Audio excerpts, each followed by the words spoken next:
Once again, welcome to our Friday Bible study, and today is going to be the part 3.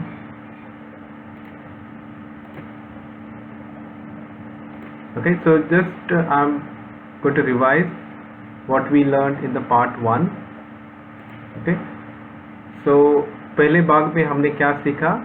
So it was the introduction to the Word of God, and we learned that He was in the beginning, He was with God, He was God.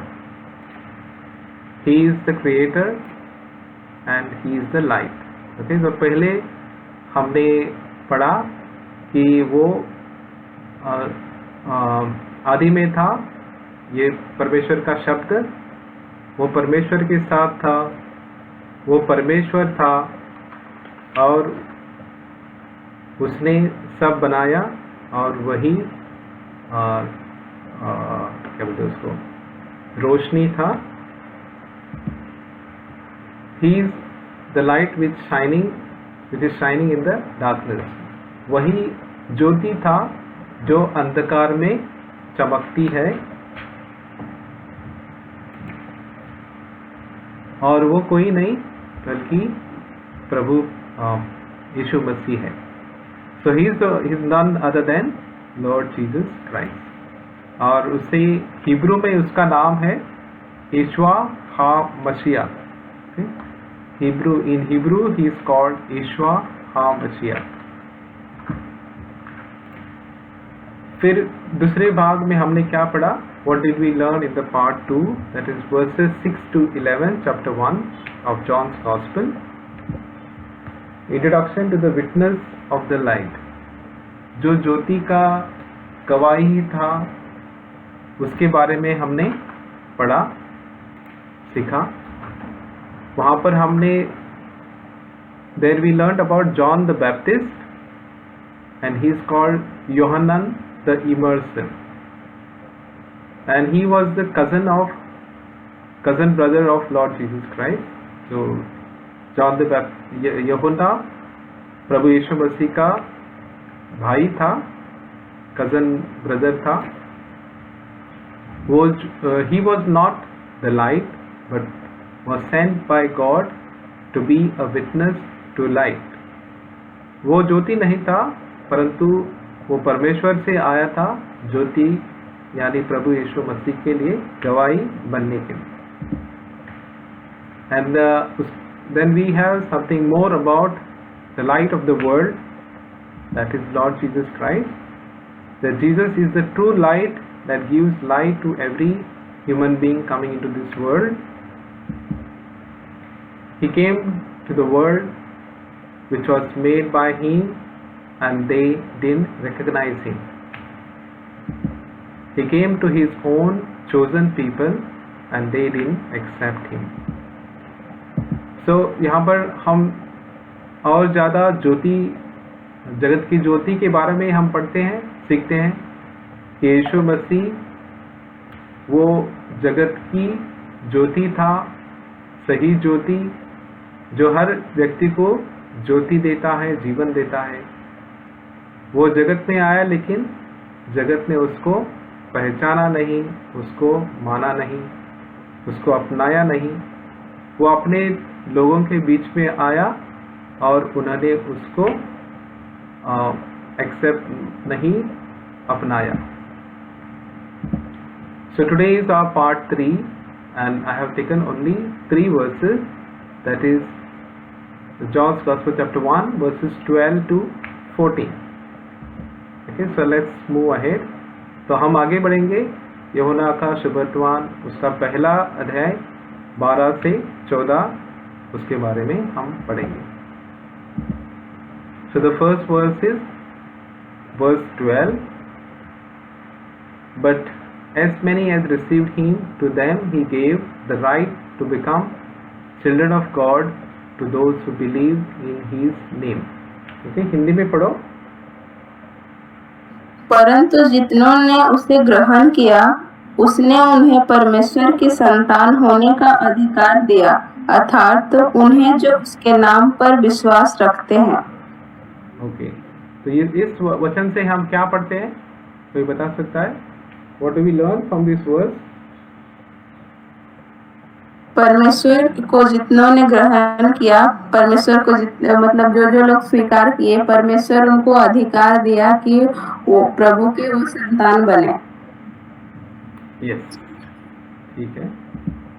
Okay, so let's break this verse into 3 parts and then we will learn from each part what the word of God is teaching us. Okay, so इस वचन को हम 3 भागों में बांटेंगे और उससे सीखेंगे कि परमेश्वर हमें क्या सिखाना चाहते हैं। पहला भाग, but as many as received him.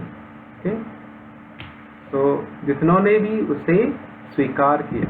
So हम पिछले वचन में 11 वचन में हम क्या पढ़ते हैं? What do we learn in the previous word? That he came to his own and his own disowned him. ठीक है, तो वो अपने लोगों के बीच में आया, लेकिन उसी के लोगों ने उसको ठुकराया, उसको अपनाया नहीं। लेकिन वहाँ पर बहुत सारे लोग ऐसे भी थे जिन्होंने उसके ऊपर विश्वास किया, उसको अपनाया। So there were many people who received him, who accepted him as who he is. Okay, he is the light of the world, he is the word of God and he is the Yeshua HaMashiach. प्रभु यीशु मसीह परमेश्वर का वचन है, वो इस जगत की ज्योति है और वो मसीहा है। ये जो जिन्होंने ये स्वीकार किया उनके बारे में यहाँ पर लिखा है। Okay, these are the ones who accept him as he is. Okay, जो वो जैसे है उस प्रकार से उसको स्वीकार किया कि वो परमेश्वर का पुत्र है, वो मसीहा है, वो हमारा रचने वाला है, वो हमारे छुड़ाने वाला है। ओके, तो they accepted him as who he is the God, he is the saviour, he is the messiah, he is the word of God and he is the light of the world. The word received carries the idea of believing in him. Okay, तो जो वहाँ पे लिखा है जिन्होंने उसको ग्रहण किया और यानी उसको स्वीकार किया, उसका मतलब है उसके ऊपर विश्वास करना। By belief they have allowed this light to enter their heart. तो यहाँ पर हम जब उसके ऊपर विश्वास करते हैं, हम उसके ज्योति को हमारे हृदय के अंदर आने के लिए न्योता देते हैं, उसको परमिशन देते हैं। So this light will enter into our lives and it will brighten and enlighten our hearts. जब परमेश्वर की ज्योति यानी प्रभु यीशु मसीह हमारे जीवन में आते हैं, हमारे हृदय में आते हैं, वो हमारा जीवन प्रज्वलित और प्रकाशमय कर देते हैं। This light is producing life eternal in their spirits. This light is producing eternal life in our bodies, in our spiritual life. यहाँ पर प्रभु का जो प्रकाश है यानी प्रभु यीशु मसीह हमारे जीवन में हमें वो अनंतकालिक जीवन हमारे जीवन में ले आता है। ओके, दूसरा भाग, to them he gave the right to become children of God. Okay, वो जिन्होंने उसको ग्रहण किया उनको वो अधिकार देते हैं कि परमेश्वर की संतान कहला सके, बन सके। These people were given the right by God. Okay, this is the authority that God gives us, and this is what we are given once we believe in the name of Jesus. Okay, they were given the privilege. ये एक अधिकार है, ये एक बहुत अच्छी संधि हमें मिलती है please mute your mic. They became the children by their trust in the light. वो परमेश्वर की संतान बनते हैं जब वो इस जगत की ज्योति के ऊपर विश्वास करते हैं. They are called the children of God. यहाँ पर उनको एक बहुत अच्छा प्यारा नाम दिया गया है कि वो परमेश्वर की संतान है. तो यहाँ हमें पता चलता है कि हम परमेश्वर की संतान कैसे बन सकते हैं. How can we become children of God? By trusting and accepting Lord Jesus as our messiah and saviour. यहाँ पर प्रभु यीशु मसीह के ऊपर विश्वास करके हम प्रभु की संतान बन सकते हैं. That's a big honour. ये बहुत बड़ा सम्मान है. This is a gift of God. ये परमेश्वर की तरफ से एक बहुत अच्छा तोहफा है. The third part, to those who believe in his name. जो उसके नाम के ऊपर विश्वास करते हैं. So this authority is linked to their trust in Jesus Christ. ये जो अधिकार है उसका संबंध प्रभु यीशु के नाम से है.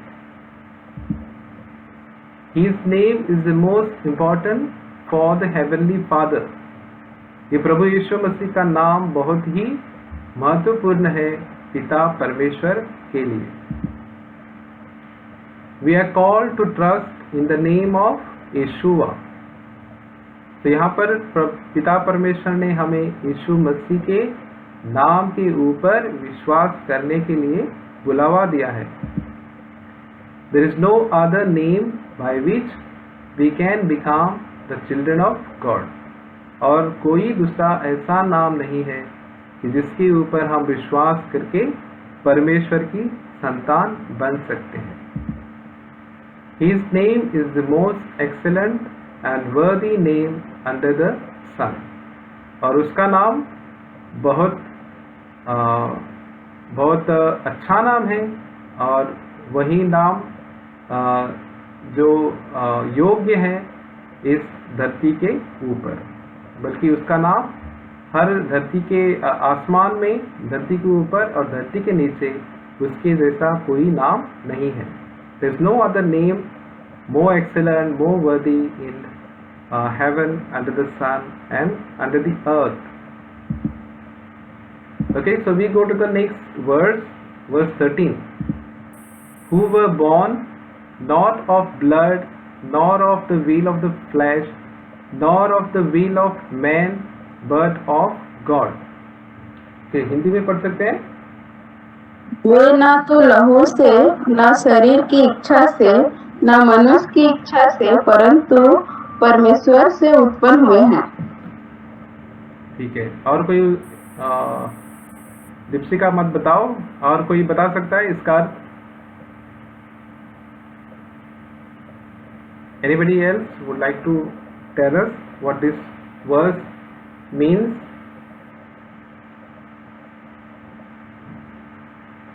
Anyone? Can I? Yes, yes. जैसे कि एक मनुष्य औरत से बच्चा पैदा होता है, वैसे रक्त और शरीर और देह से नहीं, तो पवित्र आत्मा से परमेश्वर की ओर से उसका जन्म हुआ. Yes, very good, very good. Okay, so अभी सिस्टर ने हमें बताया उसका अर्थ, वही उसका अर्थ है. ये बहुत सिंपल और प्लेन शब्दों में यूहन्ना ने ये लिखा है. So whatever sister said is very much correct and there is not much explanation required. These are the very simple verses in this first chapter. So let's break down this again into 3 parts and understand what the word of God is teaching us. So यहाँ पर लिखा है who were born, okay, जिनका जन्म हुआ. They are considered as born again people. उनको एक नया जन्म पाए हुए लोगों में गिना गया है. कौन है वो?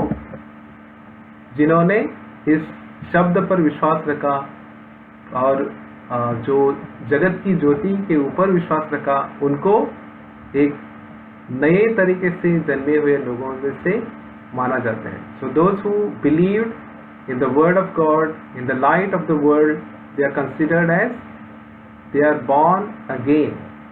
So this is a spiritual reality. ये एक आत्मिक सच है. They may not have, it may not have many much physical manifestation. अगर as we know that as child is born, we know this is a newborn child.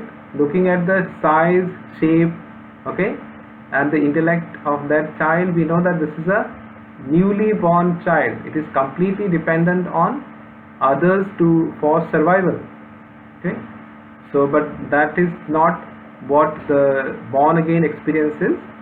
So अगर एक बच्चा अभी अभी पैदा हुआ है तो हमें समझ में आता है कि वो नया अभी पैदा हुआ बच्चा है, क्योंकि उसका जो शरीर रहता है, उसका जो दिमाग रहता है, वो दूसरों के ऊपर निर्भर करता है. लेकिन ऐसा स्पिरिचुअल में हम नहीं देखते. But it will be soon become visible through the life of that person.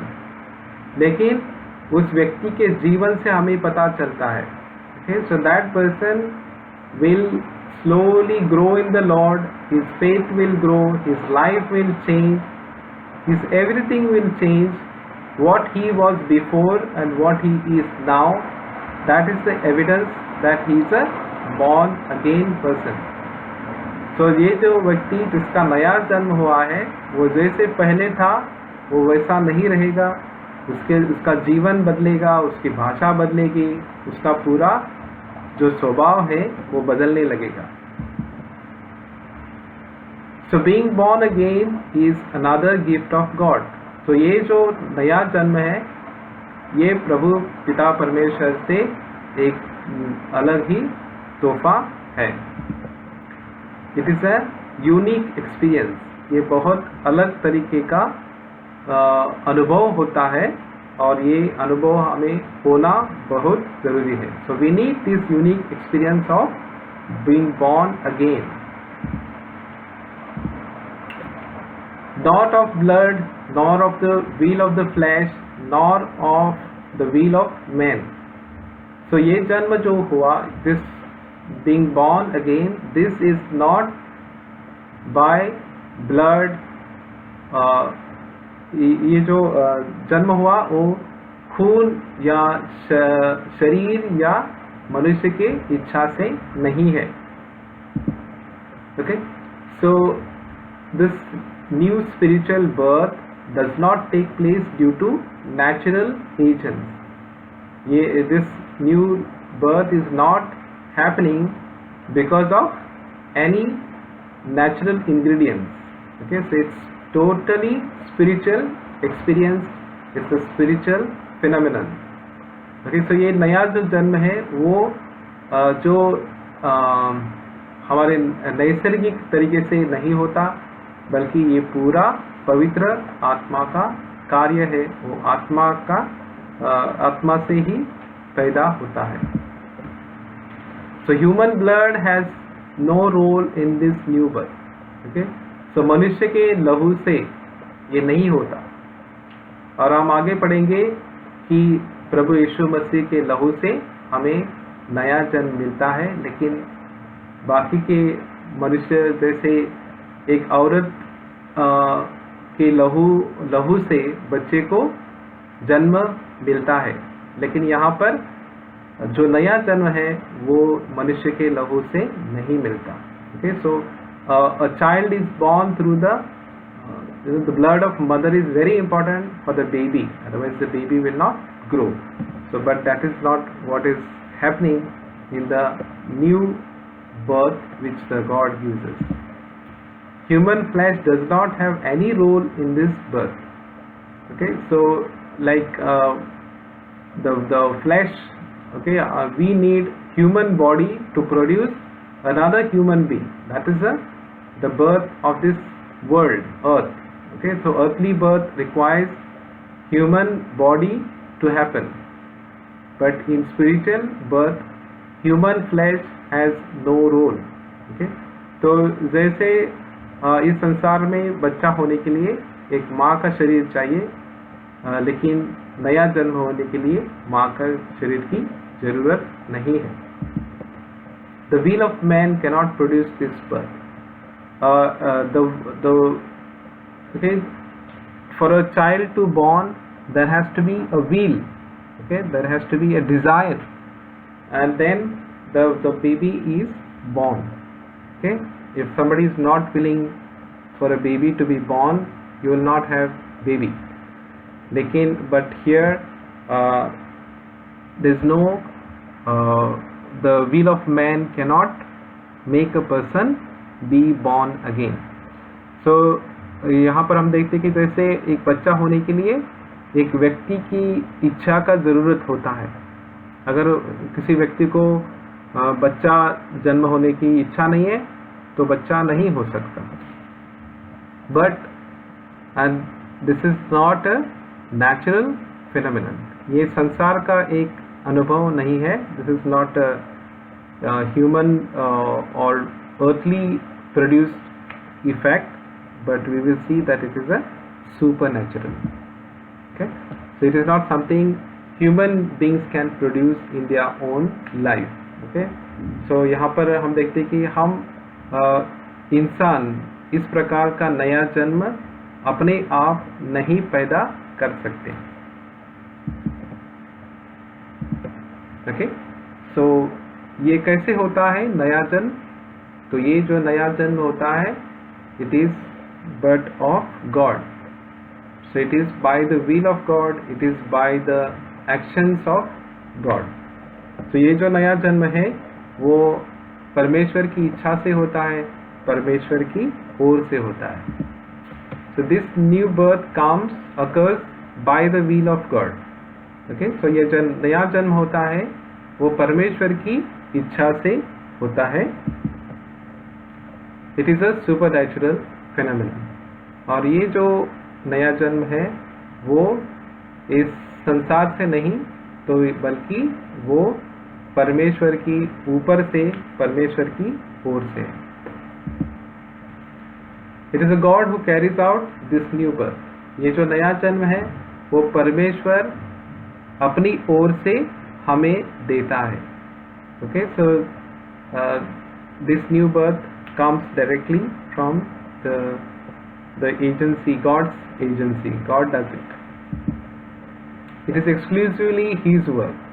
Okay, so it is a work of God. So ये जो नया जन्म है वो सिर्फ परमेश्वर की ओर से हो सकता है. No human being can take any credit for this. So इस नए जन्म में कोई इंसान नहीं बोल सकता कि उस व्यक्ति का नया जन्म मेरे वजह से हुआ. There is no credit, no boasting, no human boasting can happen. ये जो नया जन्म है उसमें कोई इंसान उसमें बड़ाई नहीं मार सकता, उसमें घमंड नहीं कर सकता कि मेरी वजह से उस व्यक्ति का नया जन्म हुआ, क्योंकि ये पूरी तरह परमेश्वर करता है. इसके लिए कोई इंसान उसमें घमंड नहीं कर सकता. ओके, सो तीसरा वचन, आखिर का वचन में हम जाएंगे. And the word became flesh and dwelt among us, and we beheld his glory, the glory as of the only begotten of the Father, full of grace and truth. Hindi में पढ़ो.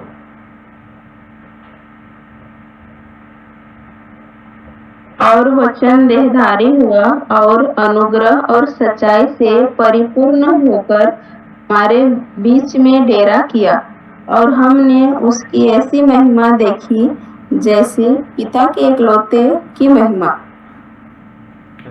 Thank you.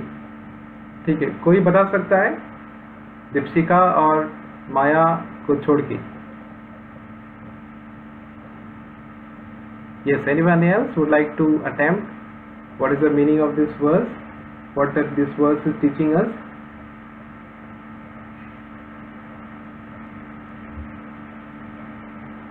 Anybody?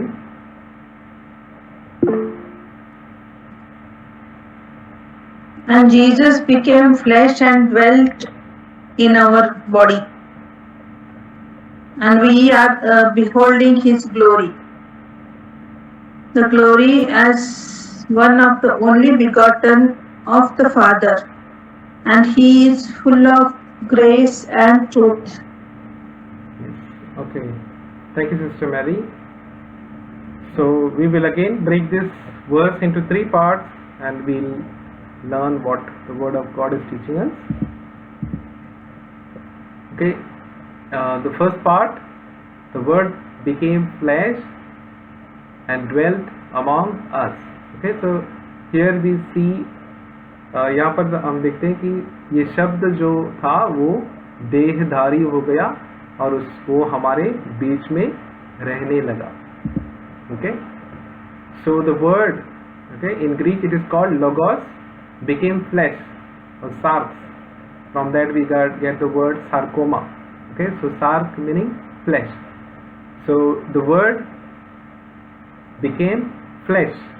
Okay, so word of God was there in the beginning and he is invisible. Okay, so we cannot see him with our eyes.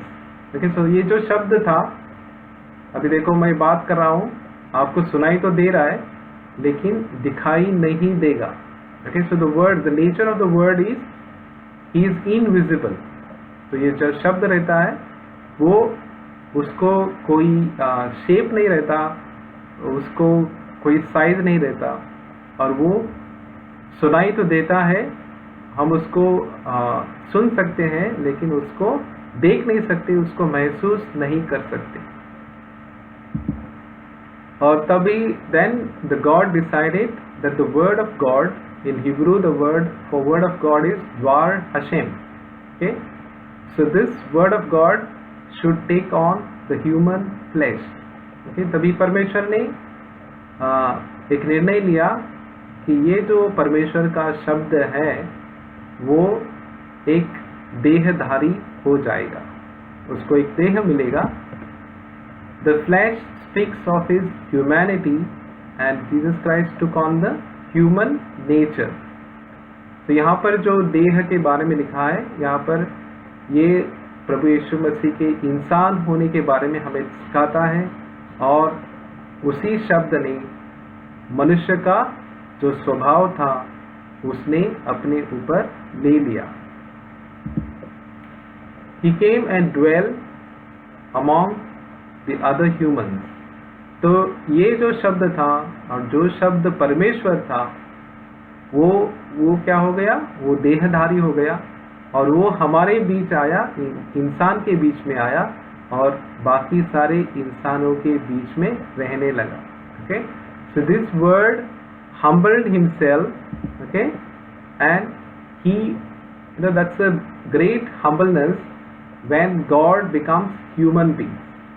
Okay, so and we see this humbleness in Jesus Christ, that being a God, he did not consider it as a robbery.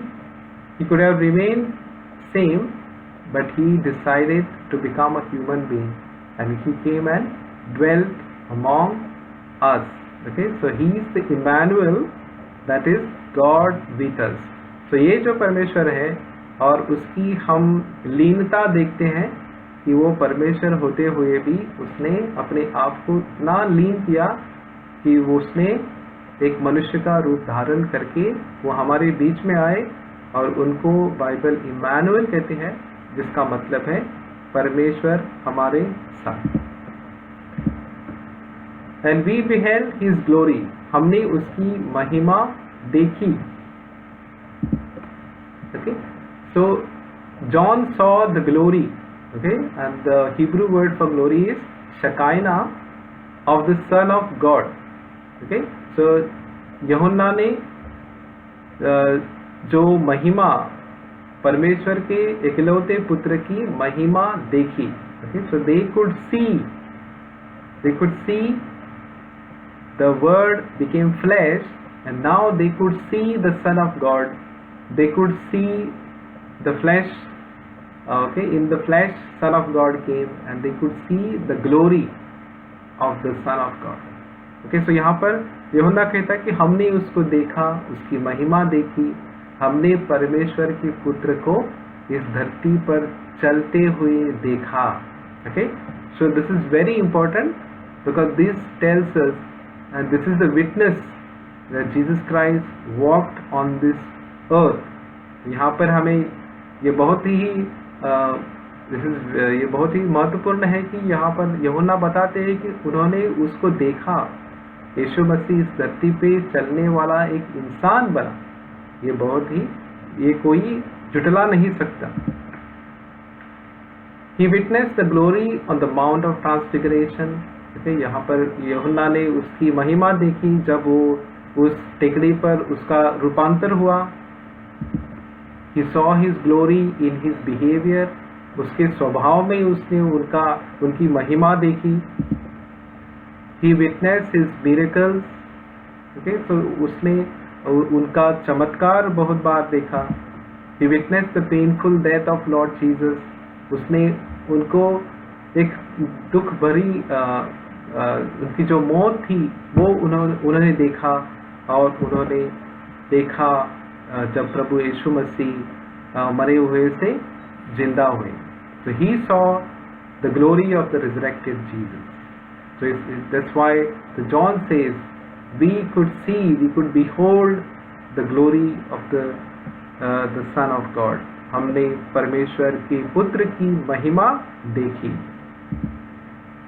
Okay, and in the last section it says the glory is of the only begotten of the Father, full of grace and truth. So यहाँ पर कहता है कि हमने जो महिमा देखी वो थी इकलौते पुत्र की महिमा जो पिता परमेश्वर से आए थे, और वो कृपा और सच्चाई से भरे हुए थे. Okay? So the glory belonged only to only Son of God, that is Jesus Christ. So this glory was of the Son of God, and that is Lord Jesus Christ, Yeshua HaMashiach. So ये जो महिमा थी वो परमेश्वर के पुत्र यीशु मसीह की महिमा थी, और उसको he is said to be the begotten Son. Okay, and this begotten, which is in Hebrew it is called Ben Yachid, that carries the thought of uniqueness. Okay, so he was the unique Son of God. Okay, the one and only, and there is no one like him, there is no comparison to him, and there is no other Son of God. So there is only one, and he is the unique Son of God. So यहाँ पर जो इकलौता, उसका अर्थ होता है एक अलग तरीके का, उसके जैसा कोई नहीं, उसके जैसा दूसरा नहीं, और उसकी तुलना हम और किसी के साथ नहीं कर सकते. उस पुत्र की महिमा यूहन्ना ने देखी थी. He is the most unique Son of God. There is no one like him and there is no other. तो वो जो महिमा थी वो एक लौते और एक हटके हुए पुत्र की थी, उसके जैसा और कोई नहीं है. There is no one like him, उसके जैसा कोई नहीं, और वो पिता परमेश्वर से आया था. He came from the Father God and he was full of perfect blend of grace and truth. और वो परिपूर्ण था कृपा और सच्चाई में. और ये जो मिक्सचर है, this is the mixture of grace and truth, and we have studied it during our paradox, that what is the meaning of being full of grace and truth. Okay, so he was graceful, at the same time he was truthful. So there is grace and there is a truth. So he is a perfect blend of that, and we will learn about it maybe in future. So यहाँ पर हम देखते हैं कि प्रभु यीशु मसीह जो पिता से आया था वो कृपा और सच्चाई से भरपूर था. उसमें ये दोनों चीज़ें बराबर मिली हुई थी. ओके, so सारांश में in the summary, God gives right to be called the child of God to those who accept Messiah Yeshua. So यहाँ पर हम सीखते हैं कि परमेश्वर किसको परमेश्वर की संतान कहलाने का अधिकार देते हैं, जो यीशु मसीह पे विश्वास करते हैं. God gives them a spiritual new birth which takes place only by the will of God. और यहाँ पर नए तरीके का नए जन्म होता है और ये परमेश्वर की ओर से होता है, परमेश्वर की इच्छा से हो सकता है. The word of God that is Dwar Hashem took on the flesh. और परमेश्वर का जो शब्द था वो उसने देह धारण किया. He revealed his Shekinah glory to his disciples. उसने अपना जो महिमा थी वो अपने शिष्यों को दिखा दी. He was full of perfect blend of grace and truth. उसमें जो परमेश्वर की कृपा है और सच्चाई है वो दोनों उसके अंदर है.